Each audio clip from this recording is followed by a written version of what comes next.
this video, you will hear about learning in the transition, what it is and why it is important, the 4 dimensions of learning in transition, and how to build a learning infrastructure. Why does learning matter? Making a city climate neutral is an innovation process, which means that we have to invent every single part of this journey.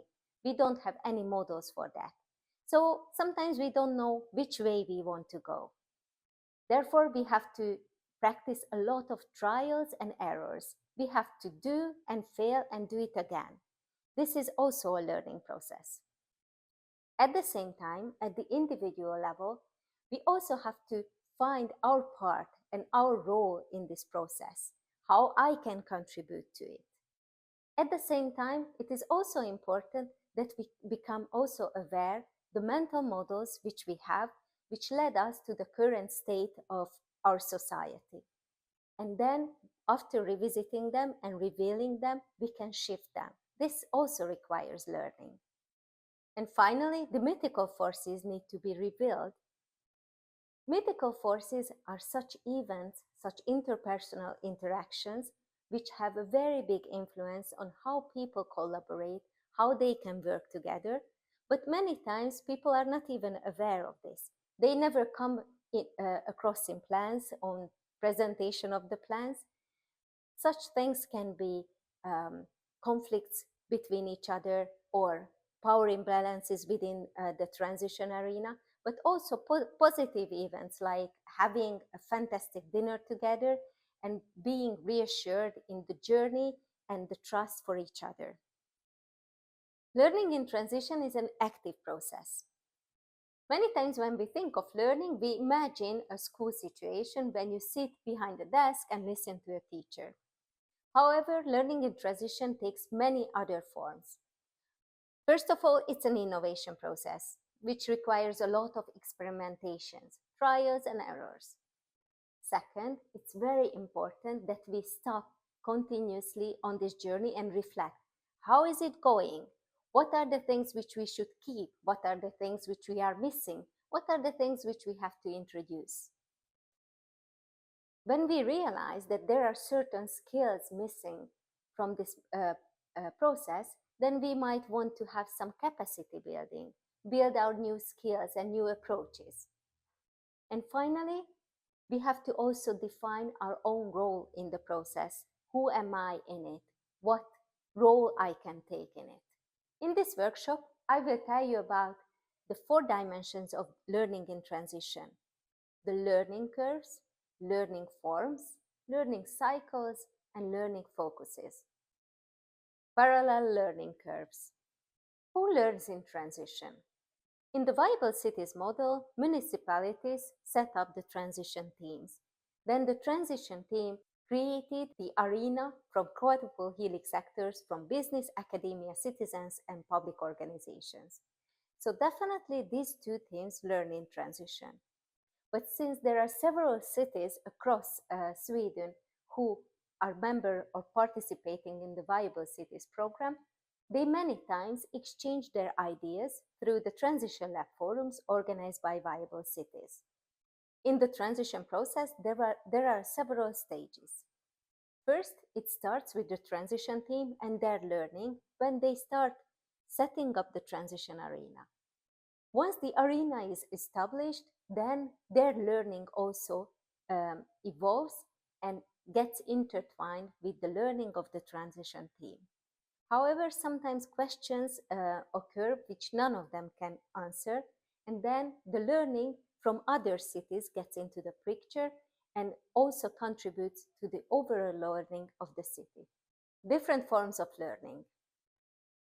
Knowledge is like an iceberg. There is this explicit part of the knowledge, the articulated information, and underneath the water, we can find the bigger part of knowledge, which includes skills, norms, assumptions, the mental models, which we call the tacit knowledge.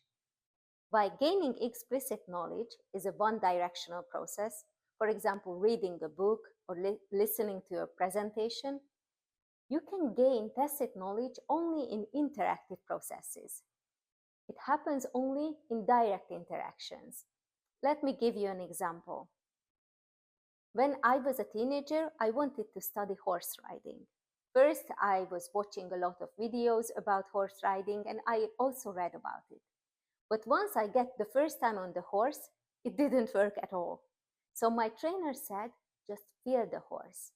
And when the horse makes a step, then you're going to bump a little bit up in the air, but just feel it and move with the horse.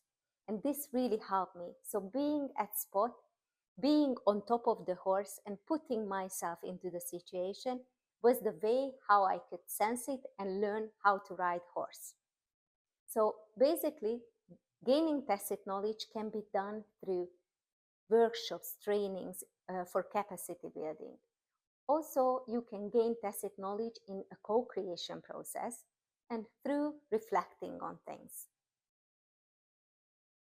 Learning in transition goes in a cycle. You enter at one point into the learning process where you probably start with gaining some explicit knowledge about what is transition in general, what is climate neutrality. Then, when you are there, you need to gain some skills. Maybe you have never participated in an innovation process. So first you have to gain the skills how to do innovation and how to design processes. Once all these skills are at place, you enter the co-creation with other stakeholders in the arena. Then after a while, you might want to stop and reflect. Is it going to the right direction? Does everybody understand what it is about? Is everybody on board? Then when you realize that maybe there are certain things are missing, certain understandings are not there, you also again re-enter the learning cycle, want to gain some extra knowledge or gain some extra capacities, and then you co-create further. And then after a while, you stop for reflecting. Dual learning cycles. In the viable cities model, viable cities invited municipalities to set up a transition team, an intermediate group, which has the goal to create the so-called transition arena. It includes organizations from business, academia, civil society, and public organizations. Then the representatives of these organizations together vision about a sustainable future and develop transition plans, which are synthesized in the Climate City contract. So basically, the arena has two purposes. On the one hand, it is a platform for co-creation of climate innovations and climate investment plans. At the same time, the arena members also need to anchor or commit their own organizations to implement the plans developed by the arena. So it is a platform for inducing systemic change, anchoring organizations, and therefore the arena members are also change agents who can induce changes in their organization. We have already discussed the learning cycle for representatives in the arena in order to learn how to develop transition plans. At the same time, to anchor their own organizations to commit to the plans, they also have to become change agents. So they need to be able to induce organizational change. And this is another learning cycle. They need to gain capacity for that. Then, as we discussed in the anchoring video, they have to do the network anchoring, so identify other change agents, then co-create with them, develop plans how to do the network anchoring and the institutional anchoring within the organization. And then, of course, they have to reflect, gain some extra capacities, and so on. Different focuses of learning. There are different focuses in learning in transition. First of all, the content or process-related focus, which means that what kind of knowledge we need to acquire in order to be able to develop the transition plans. What kind of knowledge do we have to acquire in order to be able to design this process? The second learning focus is comprehension and self-definition, which basically focuses on the individual level of learning and focuses on the individual understanding. At the same time, as we have already discussed, people have to also find their role, their place in this process, and how they can contribute to it. The final focus of learning in transition is on the mythical forces. It is very important that we become aware of those events or interpersonal interactions which impact the process of collaboration and the joint work, because as soon as we are aware of them, we can address it. Some mythical forces need to be resolved, and other mythical forces need to be even strengthened further, like the enthusiasm of people for the work together.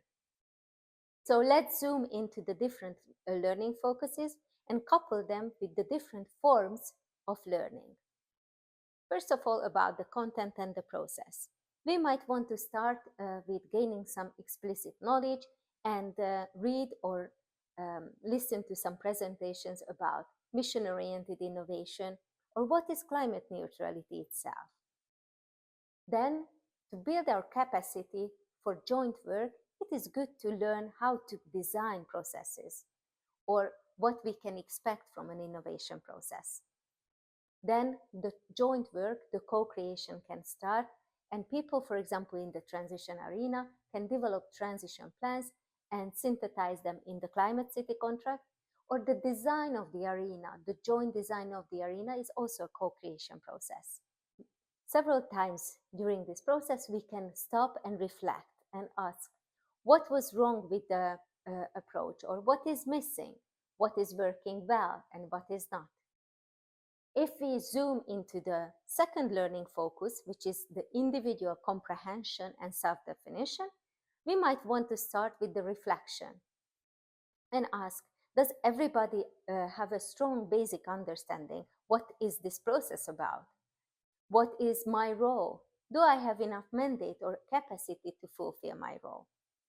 Then, when we reflected on our role and our capacities as well as the group capacities, then we want to gain some extra new capacities, like learn how to become a change agent or how to induce organizational change.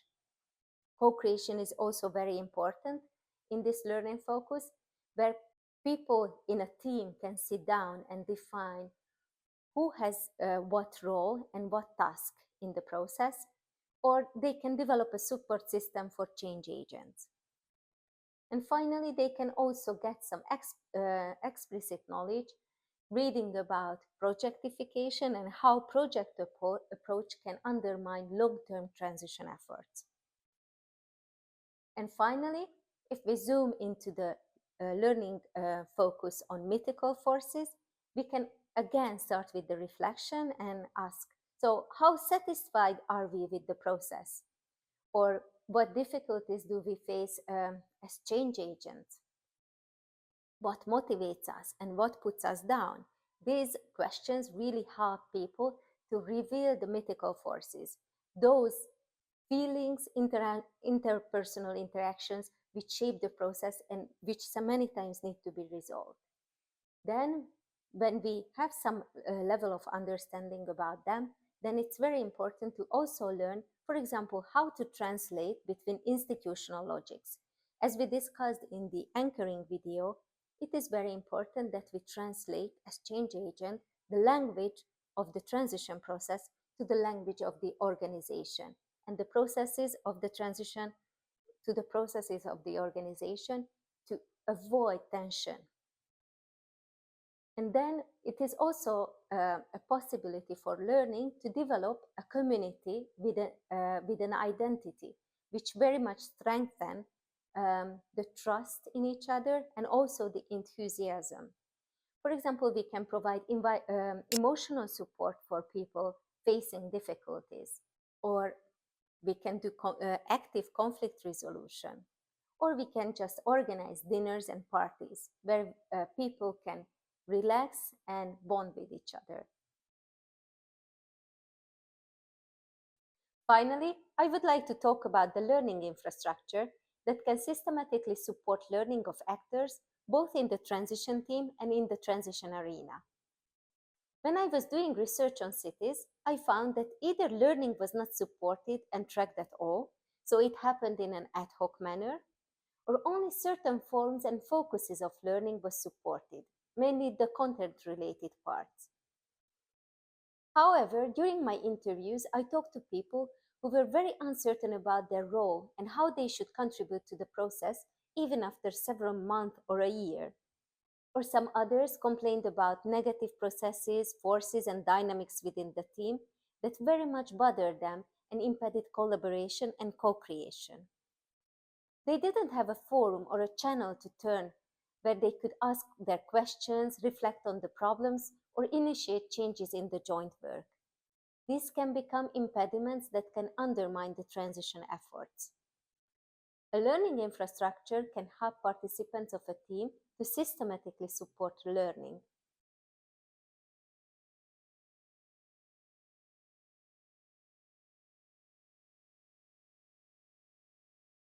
It helps to define who learns what at different phases.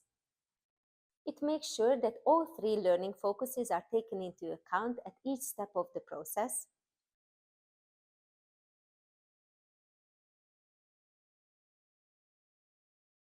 Third, the adequate forms of learning is available to support the different focuses. And finally, about the where, forums and occasions are set up for the different forms of learning which are accessible for all participants.